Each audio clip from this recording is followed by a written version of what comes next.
ยามทุกข์ต้องทนยามจนต้องสู้ยามมีต้องเก็บยามเจ็บต้องจำเด้อ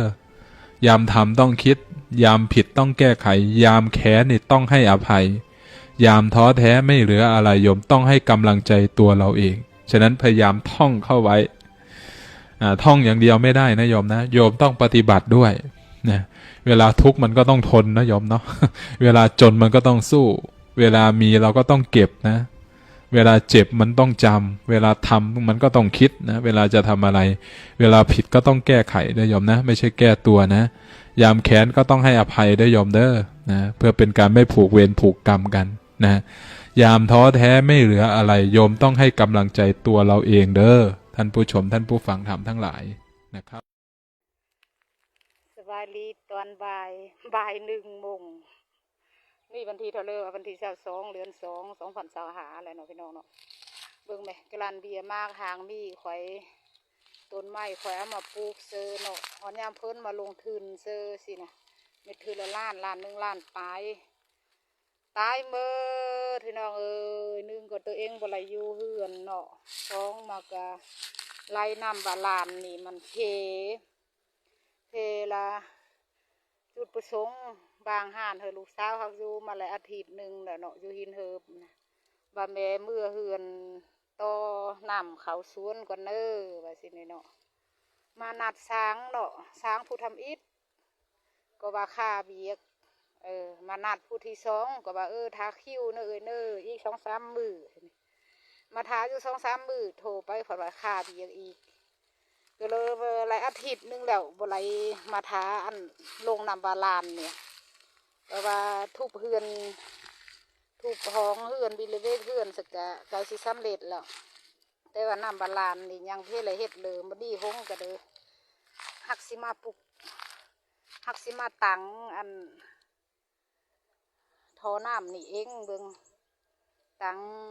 ไล่โอโต้ไหลคันไล่จะรู้ว่าแทกกันเบอร์บนทาได้เพิงสางเพิงเลยอันนี้เป็นไล่จิต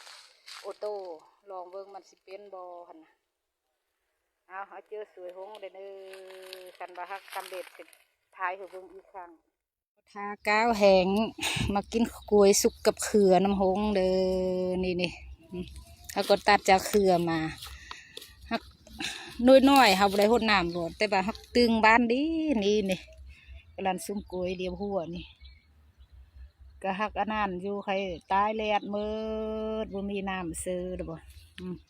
ต่อทอต่อผู้เดียวหรือบ่เนาะเอาลงเป็นสัวเสียสัวละ2 เซนเพราะมันเป็นทอคูลงพื้นเนาะ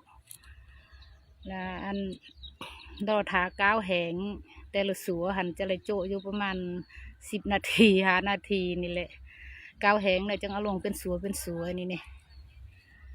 กินกล้วยน้ำหงเด้อ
ลือว่าหัวเหี่ยมไปจีดสา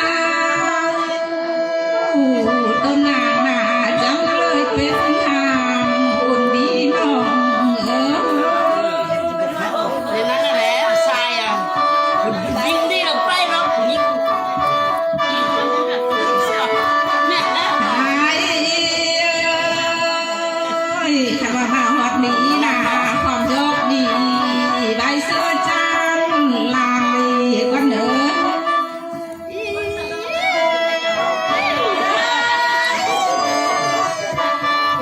ความเสียชีน้องไว้เสื้อจันหน่วยเนื้อเอ้ยน้องเสือไว้มาเบาน้ำพูดถึงสมพานนี่ย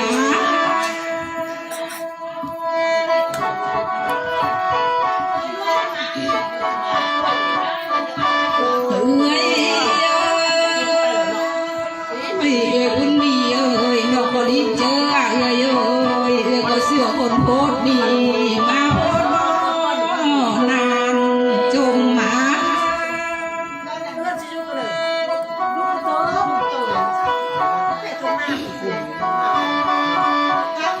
เลยก็เสือคนกินคนทา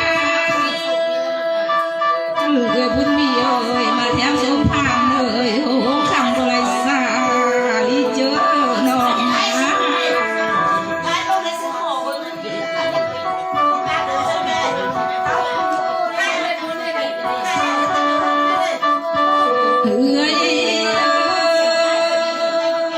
เอ้ยบุญมีเอ้ยทำมือนี่อย่าทำเดือดเดือดอยู่เท่าเด้อทำข้าวทำมั่มอยู่มั่มยาวเนื้อเนื้อ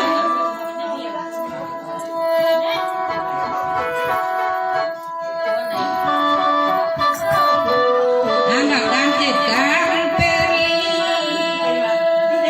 บุญมีอย่าไหลเนื้อเอ้ยกัดลงกันใส่หน้าตุ้งเลี้ยมีเลือดเนื้อ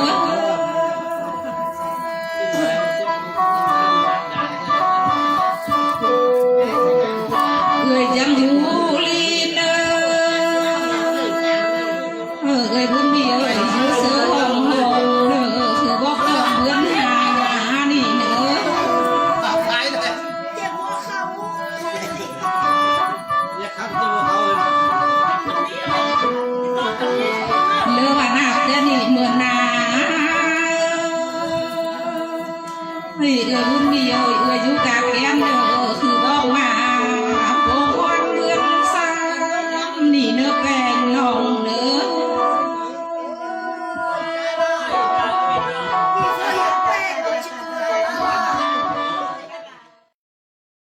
เอาลุ้นไปน้ำหงเด้อว่ามันสิไหลบ่กำลังกองน้ำเสือน้ำพุลีล้นเสือเพื่อเดี๋ยวเลยติดตังเศร้านี่แหละเอ้ยเดี๋ยวสิลองเบิ่งว่ามันไหลบ่หันเอาลง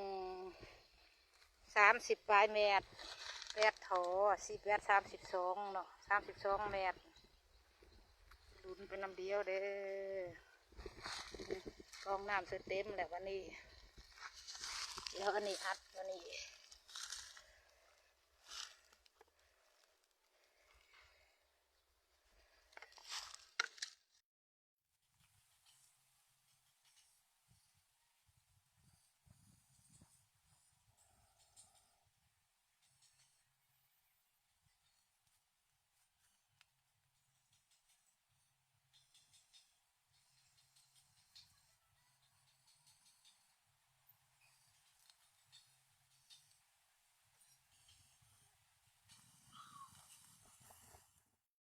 สิต่อไฟเขาเลยสิเสียบปักหลงเบิ่งกันวิชาการเนี่ยแกเฮ็ดเองนี่นะเพื่อนเนี่ยเลอะเลยดีกว่าก็เลยเฮ็ดขังเล็กนี่ต่อทดลองจะไปเฮ็ดปั่นอันประธานปั่นเทปต่อทดลองกันว่ามันไหลจะสิปั่นเทปล้ำเจอไหลแล้วก็จบกันนี่อันนี้เสียบปลักลองเบิ่งก่อน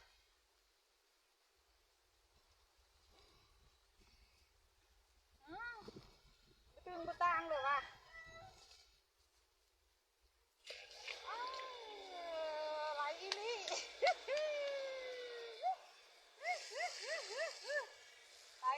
ไล่อันนี้อ่ะเก่งเก่งเก่งเก่งเก่งเก่งเก่งเก่งเก่งเย้อันเราก็เป็นความสามารถของคนเฮาได้บ่ใน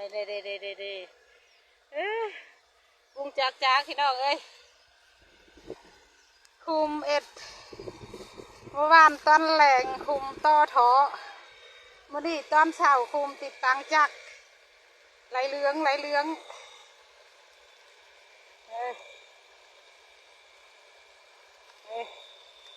คุมกัดกินแหนนแล้วที่วันนี้อ่ะแหงเติบอยู่ไหนนะคือว่าไหลเหลืองอยู่การต่อไหลข้างทำอิฐเนาะไหลโอโต้ติดนี่ติดก็ตัดกึบเลยลองต่อสายผ่ายายมาดีเจออะไรเหลือง